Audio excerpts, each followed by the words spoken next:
அண்ணா IAS அகாடமியின் சார்பாக உளவியல் இன்றைய 3ஆம் பதிவு வெரி இம்பார்ட்டண்டான ஒரு விஷயத்தை நம்ம இங்கே தெளிவுபடுத்த போகிறோம். 2 வீடியோக்கள் நாங்கள் கண்டினியூவாக பதிவு பண்ணியிருக்கோம். அந்த 2 வீடியோக்கள் நீங்கள் தொடர்ச்சியாக பார்த்தா மட்டும்தான் உளவியலுடைய விஷயங்கள் நீங்கள் தெளிவாக தெரிந்து கொள்ள முடியும். ஏதாவது ஒரு வீடியோவில் நீங்கள் பதிவு பண்ணலாம், அதோடைய கண்டினியூட்டி இல்லாத போயிடும். அதனால் ரெகுலராக நீங்கள் எங்களுடைய அண்ணா ஐஏஎஸ் அகாடமியினுடைய வீடியோவை நீங்கள் தொடர்ந்து பார்த்தீங்கன்னா இன்று யூனிட் 1 உளவியலில் இருக்கக்கூடிய யூனிட் 1 டாபிக் நாங்கள் முடிப்பதற்கான முயற்சி எடுத்துக்கொண்டிருக்கிறோம். இதில் பர்சன் நம்ம என்ன சார்னா போன கிளாஸ்லாம் பார்த்தோம், உளவியல் முறைகள் பார்த்தோம். இன்றைய வகுப்பில் நம்ம பார்க்கக்கூடியது மிக முக்கியமானது கோட்பாடுகள், உளவியல் கோட்பாடுகள். உளவியல்னா என்ன, அதனுடைய கோட்பாடுகள் யார் யார் கொண்டு வந்தாங்க அப்படின்றதுல இங்கே முதல்ல கொண்டு வரும். இந்த கோட்பாடு முறைகளில் முதல்ல வரக்கூடியது அமைப்பியல் கோட்பாடு அப்படின்னு சொல்லுவாங்க. அமைப்பியல் என்றால் என்ன, ஸ்ட்ரக்சரிசம் என்று அழைக்கப்படும். இந்த அமைப்பியல் கோட்பாட்டை உருவாக்கியவர்கள் யார் சார் அப்படின்னா இபி டிச்னர் மற்றும் வில்கம் உண்ட். இந்த இபி டிச்னரும் வில்கம் உண்டும் எந்த ஆண்டு பிறந்தாங்க, எந்த ஆண்டு வரைக்கும் வாழ்ந்தாங்க அப்படின்றதுல இந்த பொறுத்துக்கள் கொடுத்து கேட்குற கொஷின்ஸாக இருக்கும். இபி டிச்னர் 1867 பிறந்து 1927 இயற்கை எழுதியிருப்பார். வில்கம் உண்டு 1832 பிறந்து 1920 இயற்கை எழுதியிருப்பார். இந்த அமைப்பியல் கோட்பாடானது அகநோக்கு முறையோடு தொடர்புடையது. அகநோக்கு முறை நம்ம ஏற்கனவே பார்த்துருக்கோம். பண்டைய கால முறை மனமே ஆயுக்களமாக செயல்படும் அப்படின்னு. அந்த அகநோக்கு முறையை பேஸ் பண்ணி தான் ஒருவரின் அனுபவங்கள் ஆராய பயன்படும் முறையே அமைப்பியல் கோட்பாடு என்று அழைக்கப்படும்.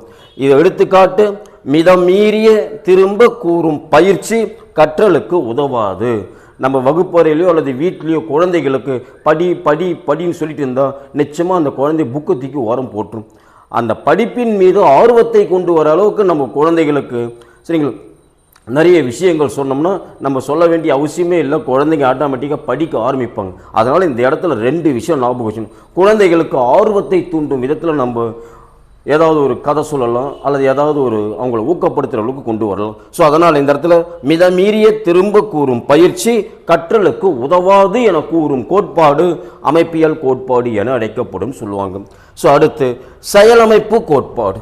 செயலமைப்பு என்பது என்ன சொன்னால் ஃபங்க்ஷனலிசம், செயல் நடைமுறைக்கு கொண்டு வரதுனாலது ஃபங்க்ஷனலிசம் என்று அழைக்கப்படும். இந்த கோட்பாட்டை உருவாக்கியவர் அமெரிக்க உளவியலின் தந்தையான வில்லியம் ஜேம்ஸ் என்பவர் தான் இந்த கோட்பாட்டை உருவாக்கினார். இந்த கோட்பாட்டை பின்பற்றியவர்கள் யார் அப்படின்னு பார்த்தோம்னா ஒரு 4 பேர் வராங்க.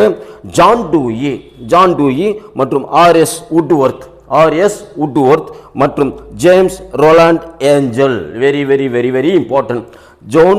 James Ronald angel. ஏனென்றால் இந்த ஒருவர் மட்டும் பெண் உளவியல் அறிஞர். அதனால் இது 4 ஆப்ஷன் கொடுத்து கீழ்கண்ட செயலமைப்பு கோட்பாட்டில் பெண் உளவியல் அறிஞர் யாருன்னு கேட்டால் ஜேம்ஸ் ரொனால்ட் ஏஞ்சல் என்பவங்க. அதுக்கடுத்து எட்வர்ட் எல் தாண்டர்க். இவங்க 4 பேரும் வில்லியம் ஜேம்ஸ் கொண்டு வந்த செயலமைப்பு கோட்பாட்டை பின்பற்றியவங்க. கொஷின்ஸ் டைரக்டாக கேட்கணும்னா 4 பேர் கொடுத்து 1 கேட்பாங்க. அதனால தான் இந்த இடத்துல அறிவியல் அறிஞர்கள் உளவியலுடைய அறிஞர்கள் பேரில் இங்கே தெளிவுபடுத்தியிருக்கும். அதுக்கு அடுத்து யாருன்னா சார் அப்படின்னு பார்த்தோம்னா நடத்தியல் கோட்பாடு, பிஹேவியரிசம். நடத்தைனா என்ன, அது நடத்தையை பேஸ் பண்ணி எப்படி கொண்டு வராங்க. இந்த இடத்துல வெரி இம்பார்ட்டன்ட். ஜேபி வாட்சன் அவர்களால் கொண்டு வரப்பட்டது இந்த நடத்தை கோட்பாடு. இது சூழ்நிலையை மட்டும் கொண்டு வரக்கூடியது, மரபு வராது. அதான் ரொம்ப இம்பார்ட்டன்ட். ஃபார் எக்ஸாம்பிள், நடத்தை கோட்பாட்டை உருவாக்கியவர் ஜேபி வாட்சன். ஒருவர் தான் இருக்கும் சூழ்நிலை வெரி இம்பார்ட்டன்ட். நடத்தைக்கு வெரி இம்பார்ட்டன்ட் சூழ்நிலை, மரபு வராது. நம்ம 2வது லெசன்ல இதை பற்றி படிக்க போகிறோம். மரபும் சூழ்நிலையும்ன்றதை படிக்க போகிறோம். இந்த இடத்துல சூழ்நிலை நிகழும் தூண்டலுக்கு ஏற்ப, தூண்டல் சிமுலேஷன், தூண்டலுக்கு ஏற்ப நடத்தை வெளிப்படுத்துதல் என்பது நடத்தை கோட்பாட்டினுடைய மிக முக்கியமான விஷயம். இதில் இவர் என்ன சொல்றாருன்னா ஜேபி வாட்சன் ஒரு விஷயத்தை சொல்றார். என்ன சார்னா 12 குழந்தைகளானது ஒரு டஜன் குழந்தைகளை என்னிடம் ஒப்படையுங்கள். என்கிட்ட 12 குழந்தைகளை ஒப்படைங்க. அவங்கள நீங்கள் என்னவா வளர்க்க விரும்புகிறீங்களோ அந்த அளவு நான் சூழ்நிலையால் வளர்த்து காட்டுறேன் அப்படின்னு சொல்கிறதுனால நீங்கள் குறிப்பிடும் குழந்தையை வக்கீலாகவோ டாக்டராகவோ திருடனாகவோ பிச்சைக்காரனாகவோ அல்லது கலைஞனாகவோ என்னால் உருவாக்க முடியும் என்றவர் ஜேபி வாட்சன். ஸோ அதனால் இந்த இடத்துல சூழ்நிலையால் ஒரு குழந்தையை அவர்கள் என்ன நினைத்து வளர்க்க முடியுமோ அந்த அளவுக்கு கொண்டு வரலாம் அப்படின்னு சொன்ன நபர் யாருன்னா ஜேபி வாட்சன். இதில் என்ன சார் சொல்கிறோம்னா, ஜேபி வாட்சனை பின்பற்றியவங்க, சப்போஸ் நடத்தை கோட்பாட்டை பின்பற்றியவர்கள் யார் யார் அப்படின்னு பார்த்தோம்னா டோல்மன், பாவ்லோவ், ஸ்கின்னர், லாஸ்லோ, ஹல். இவங்க 5 பேரும் ஜேபி வாட்சனோடு தொடர்ந்து நடத்தியல் கோட்பாட்டை பின்பற்றாங்க. இதில் சிந்தனை விளைவால் பேசுகிறோம் என கூறியவங்க அறிவுசார் கோட்பாட்டினர். இதை நம்ம படிப்போம். கெஸ்டால்ட் அப்படின்னு சொல்லிட்டு முழுமை காட்சி கோட்பாடுன்னு ஒன்று படிப்போம். அதை பேஸ் பண்ணி கொண்டு வருவாங்க.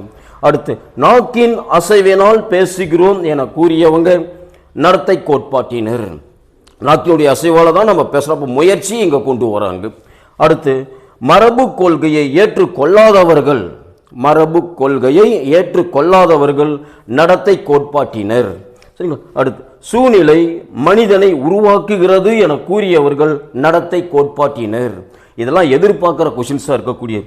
அடுத்து சூழ்நிலை ஒருவனின் நடத்தை பெரிதும் மாற்ற காரணமாக உள்ளது என கூறியவர் யாருன்னா பர்னார்ட். ஸோ அந்த பர்னார்டு என்பவர் தான் ஒருவன் எந்த நிலையில் இருக்கிறான் என்பதை சூழ்நிலை மட்டுமே மாற்றக்கூடியதுன்னு சொன்ன நபர் என்பதனால கேட்பாங்க.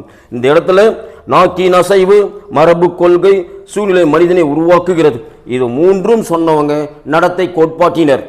நடத்தை கோட்பாட்டில் தாண்டி சிந்தனை விளைவால் பேசுகிறோம் என கூறியவங்க அறிவுசார் கோட்பாட்டினர்.